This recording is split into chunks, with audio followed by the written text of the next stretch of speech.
Assalamu alaikum students. Lecture number 13 will be the last lecture of chapter number 1. Students, I hope आपको chapter number 1 के जो concepts हैं वो अच्छे तरह से आपको समझ आ गए होंगे। अगर आपका कोई सवाल होता है तो वो मुझसे कमेंट बॉक्स में आप ज़रूर पूछिए, अदरवाइज़ आप ईमेल कांटेक्ट भी कर सकते हैं। आज का जो हमारा लास्ट लेक्चर है उसका टाइटल है इन्हेंसिंग क्वालिटेटिव कैरेक्टर्स। जो आपके करैक्टरिस्टिक्स हैं उनको हमने इन्हेंस करना है। क्वालिटेटिव करैक्टरिस्टिक्स जो हैं इनमें बेसिकली 4 ऐसे करैक्टरिस्टिक्स यहाँ पर मेंशन किए गए हैं, जिनमें सबसे पहले आता है कंपैरेबिलिटी, नंबर 2 पे आता है वेरीफाइबिलिटी, नंबर 3 पे आता है आपका टाइमलीनेस और नंबर 4 अंडरस्टैंडेबिलिटी। ठीक है, तो सबसे पहले हम कंपैरेटिबिलिटी की तरफ आ जाते हैं। कंपैरेटिबिलिटी दोस्तों, आपने कंपेयर का वर्ड सुना है, जहाँ पे आप दो चीज़ों को आपस में कंपेयर करते हैं। ठीक है, और वो कंपेयर तभी चीज़ें की जाती हैं जब दोनों में कुछ ना कुछ डिफरेंस हो। तो वो यहाँ पर ये बात बताना चाह रहे हैं कि 2 sets of financial state would have comparability if they been prepared on same basis and include similar type of values. दोस्तों, सिमिलर जहाँ पर लिखा होता है इसका मतलब 2 ऐसी चीज़ें हैं जिनमें कुछ ना कुछ डिफरेंस पाया जाता है। ज़्यादातर चीज़ें सेम है बट कुछ ना कुछ डिफरेंस पाया जाता है। ठीक है, आपकी जो कंपैरेटिबिलिटी है वो कह रहे हैं कि जो फाइनेंशियल स्टेट है, आपकी जो फाइनेंशियल स्टेटमेंट्स हैं उनमें कंपैरेटिबिलिटी होनी चाहिए कि उनमें कुछ ना कुछ डिफरेंस होना चाहिए।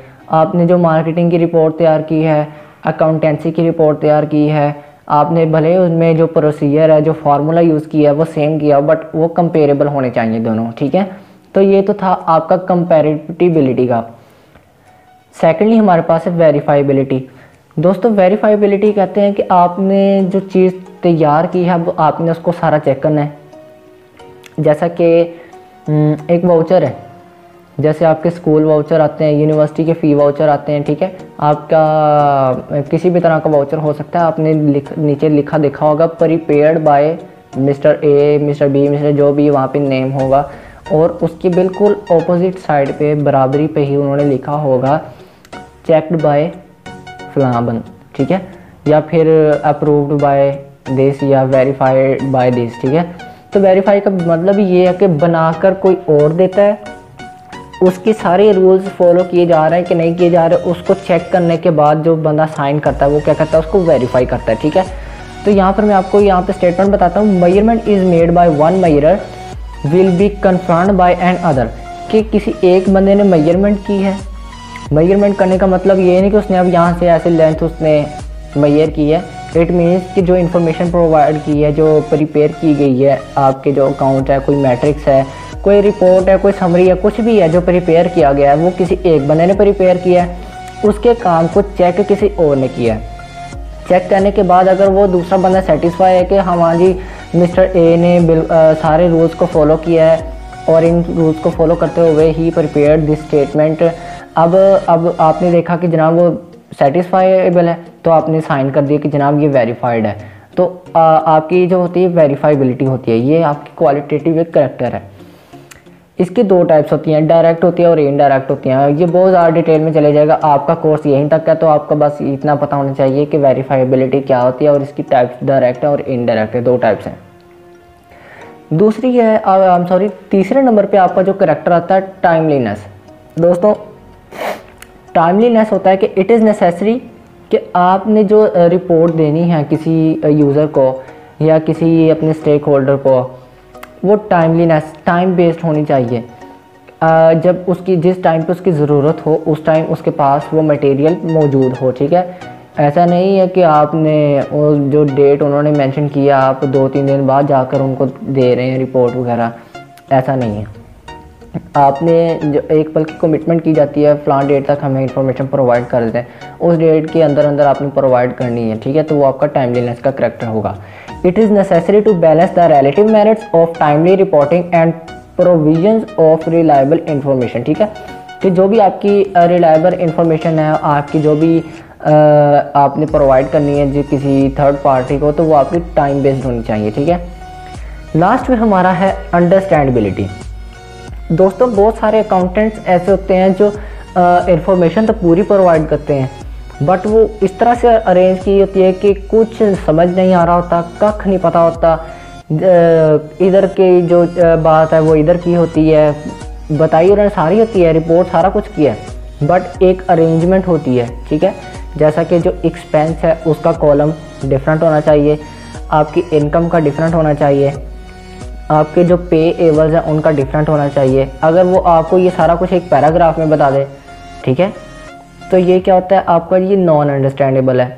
अगर मैं इसी तरह से एक पेज है मेरे पास, ये जो पेज है, अगर मैं इस पे इंफॉर्मेशन इधर उधर करके तितर बितर करके सारा कुछ पकड़ा दूँ अगले वाले बंदे को समझ आएगी, कुछ भी समझ नहीं आएगी। तो इन्फॉर्मेशन को इस तरह से अरेंज करें कि जो आपका थर्ड पर्सन है वो इसको इजीली डिटरमिन कर सके। ठीक है, मैं आपको एग्जांपल देता हूँ। हाँ, आप समझे किसी कंपनी के अंदर आप काम करते हैं एज अ स्पोक्स पर्सन। ठीक है, स्पोक्स पर्सन होता है जो अपनी कंपनी की इन्फॉर्मेशन स्टेक होल्डर्स को देता है। अब आपने अपनी जो बैलेंस शीट है, चले बैलेंस शीट को छोड़ें, प्रॉफिट एंड लॉस अकाउंट जिसको आप इनकम स्टेटमेंट भी कहते हैं, वो आप अपने किसी क्लाइंट को देना चाहते हैं। तो अब आप वो किस तरह से प्रिपेयर करेंगे? सबसे पहले आप वहाँ पे लिखेंगे कि हमारी जो सेल हुई है कंपनी की, जो हमारा अकाउंटिंग पीरियड होता है कि एक टाइम लिमिट होती है 1 साल की, कि हमने इस साल इन्वेस्टमेंट, इस साल के इस तारीख में इन्वेस्टमेंट की है, पूरा साल ऑपरेट किया और साल के एंड पे आके हमने अकाउंट्स को तैयार किया है और अपना प्रॉफिट हमने जो है कैलकुलेट किया है। तो वो जो बीच का दौरानिया है क्रिएट करने का और अकाउंट बनाने का, ठीक है, इन्वेस्टमेंट करने का और अकाउंट बनाने का, जो बीच का इंटरवल है उसको अकाउंटिंग पीरियड कहते हैं। ठीक है, तो उन्होंने आपको उसमें मेंशन किया होता है कि फ़लाँ अकाउंटिंग पीरियड में हमारी कंपनी की सेल इतने डॉलर हुई है, इतने मिलियन डॉलर हुई है, इतने मिलियन यूरोस हुई है, या जो भी करेंसी हो, हमारे जो एक्सपेंसेस हैं वो इतने इतने आए हैं। हर एक्सपेंस की क्लासिफिकेशन की गई है, सेल एक्सपेंस है, परचेज एक्सपेंस है, आपका जो टैक्स वगैरह है उनको मेंशन किया जाता है। इसके बाद आपकी जो अदर रिसीवेबल्स हैं उनको मेंशन किया जाता है। आपके जो आप कह लीजिए प्रॉफिट, आपका जो टोटल कैलकुलेट हुआ, ग्रॉस प्रॉफिट और नेट प्रॉफिट, ये दोनों वहाँ पर मेंशन किए जाते हैं। तो ये बाकायदा एक फॉर्मेट होता है जिसमें आपको एक साइड पे आपने सारा वो डिस्क्रिप्शन दी होती है कि हमने यहाँ पे ये एक्सपेंस है, ये आपके जो प्रॉफिट है, ये आपकी सेल है, ये परचेज़ है, ये आपके एक्सपेंस आ जाते हैं, और आगे उन्होंने उसकी वैल्यू लिखी होती है, फिर नीचे उन्होंने टोटल किया होता है। ठीक है, तो अगर आप इस तरह का कोई फॉर्मेट बनाकर आगे किसी को देते हैं थर्ड पर्सन को, तो वो इजीली अंडरस्टैंडेबल है। वो क्या करेगा, उसको जो चीज़ देखनी है कि जनाब वो उसने जिस मकसद के लिए मंगवाई है वो डायरेक्टली वहाँ पे पहुँचेगा। वो देखना चाहता है आपकी कंपनी की सेल कितनी है, वो direct top of the page देखेगा कि यहाँ पे सेल लिखी हुई है। ठीक है, अगर वो देखना चाहता है आपके एक्सपेंसेस कितने हुए हैं, तो वो आपके मिडल में देखेगा कि यहाँ पे एक्सपेंसेस का कॉलम है, डायरेक्टली वो उसको गो थ्रू कर लेगा। लेकिन अगर वहाँ पे आप बिना फॉर्मेट के, बिना किसी हेडिंग के, बिना किसी टाइटल के वहाँ पर सारी इन्फॉर्मेशन रा फॉर्म में प्रिंट कर देते हैं, तो उसको तो सारा दिन लग जाएगा ढूंढते कि जनाब मैं यहाँ पे एक्सपेंस में ढूंढ रहा हूँ, मैं कहाँ पर देखूँ, ये यहाँ पर भी नहीं, अच्छा फिर मैंने टैक्स चेक करना है, टैक्स में अब कहाँ पर देखूँ। तो इन्फॉर्मेशन आपकी अंडरस्टैंडेबल होनी चाहिए। ठीक है, यहाँ पर जो आपकी स्टेटमेंट लिखी हुई है वो मैं रीड करता हूँ। Information should be presented in understandable manner, keep in mind that who is going to study that material. ठीक है, आपने अपने माइंड में रखना है कि जिसको आप ये मटीरियल प्रोवाइड कर रहे हैं, या जो बंदा ये इसको पढ़ने जा रहा है वो किस कैटेगरी का है।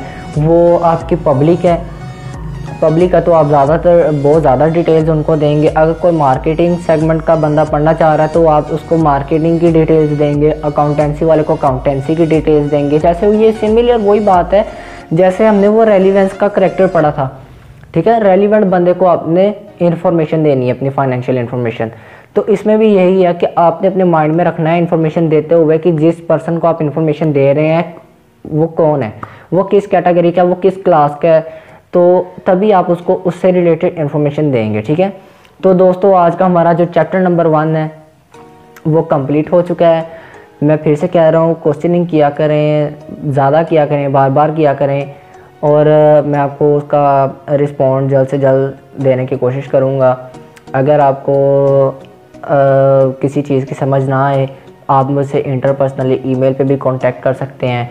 नेक्स्ट मैं हाज़िर हूँगा चैप्टर नंबर 2 के साथ, which is much more easier than this chapter. ठीक है, उसमें हमने सिर्फ ट्रांजैक्शंस की कैटेगरीज़ को और उसकी प्रॉपर्टीज़ को डिस्कस करना है, उसकी नेचर को डिस्कस करना है। सो जो चैप्टर नंबर 2 है वो काफ़ी से शॉर्ट भी है और बहुत ईजी भी है, तो आप प्रिपेयर्ड रहे मेंटली तौर पर। और आई होप आपको चैप्टर नंबर 1 की अच्छी तरह से समझ आ गई होगी। अगले चैप्टर के लेक्चर तक के लिए मुझे इजाज़त दीजिए।